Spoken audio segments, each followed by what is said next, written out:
Palestinian Authority President Mahmud Abbas launched a scathing attack on President Trump and Israel. In a speech to the PLO Central Council, Abbas effectively buried 25 years of the Oslo peace accords. John Waggy has more on the verbal attack and reaction from Israel and the U.S. During his rambling address, Abbas declared the Oslo peace process dead, cursed the House of President Trump, and rejected any role for the U.S. in brokering a Middle East agreement. He also called the nation of Israel a colonial project of Western nations that has nothing to do with Judaism. Israeli Prime Minister Benjamin Netanyahu learned of Abbas's remarks while in India. He wasn't surprised.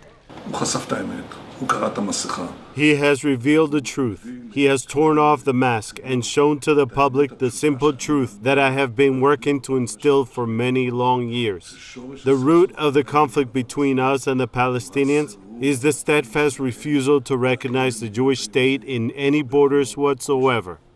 During a midweek speech in Cairo, Abbas continued his attack, calling Trump's decision to recognize Jerusalem as Israel's capital sinful. His fury was also sparked by the White House decision to freeze part of U.S. funding for UNRWA, the UN relief agency created nearly 70 years ago for Palestinian refugees only. Critics say that agency should be abolished so one UN commission can take care of all refugees. Israel's education minister Naftali Bennett says the 82-year-old Abbas has reached the end of his career and that it's time for Israel to prepare for a future without his leadership from Ramallah. Joining me to talk more about U.S.-Palestinian relations and the developments in the Middle East is Julie Stahl, our CBN Middle East correspondent, and John Waggy, our CBN senior editor.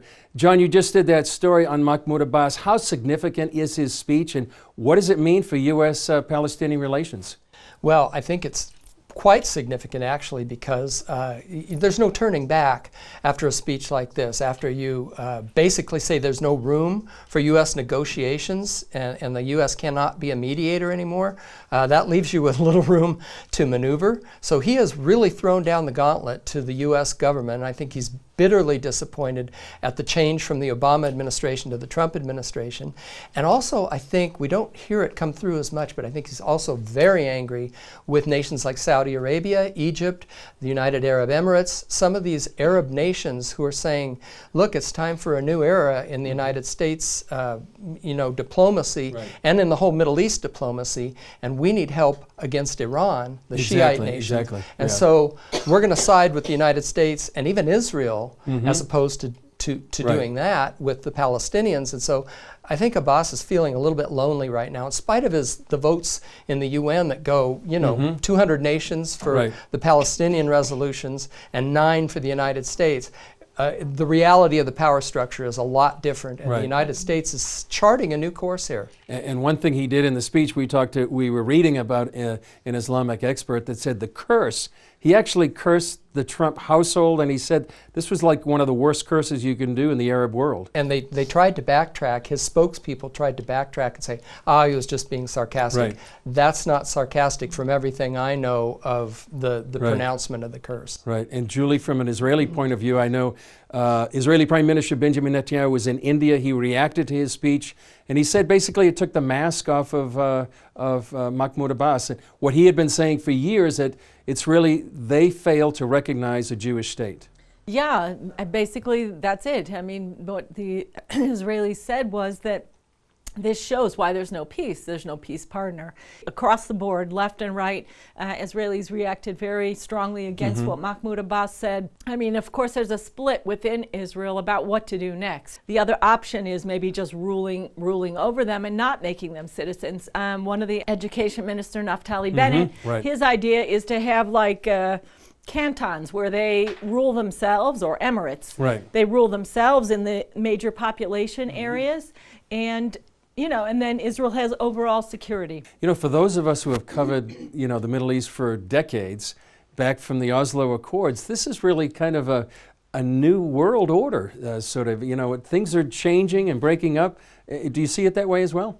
Definitely. This is like, it's a pivot point. I mean, I can remember 25 years ago when Oslo was signed, and many people were aghast because what did this mean? And all the time looking like it was a deal, going to be a deal, and thinking, oh, this is not a good thing, this is not a good thing. And now it looks like it's really finished. It's breaking down. What we're going to have next, we don't know, but it looks like this phase could be finished. John, we've talked about this before. You know, before President Trump was elected, we talked to Lance Wallnau. He talked about Trump being a political wrecking ball. And do you see this as well here in the Middle East as well? Absolutely. He is upsetting the order like it hasn't been upset in decades and decades. This is the end of the peace process. Mahmud Abbas was supposed to represent the moderate face of the Palestinians to the entire world, whereas Hamas explicitly says in their charter, no more Israel, from the Mediterranean to the Jordan River. So now, after billions of dollars invested in the Palestinian Authority, we've got a situation where even the Arab nations seem to be stepping away from the Palestinian Authority, and he's left essentially by himself saying, we will march on Jerusalem in a peaceful way. And who knows how it's going to shake out next. Because you've also got Iran, which doesn't want to see the steps to an agreement that Donald Trump wants and Prime Minister Netanyahu says he wants. They want an agreement that leads to peace, and Iran does not. And so how are they going to intervene in all of this too? Many, many, many questions left. Exactly. And one of the questions, and quickly, Julie, Vice President Mike Pence is going to be here in just a few days. He is. What do you anticipate for his visit?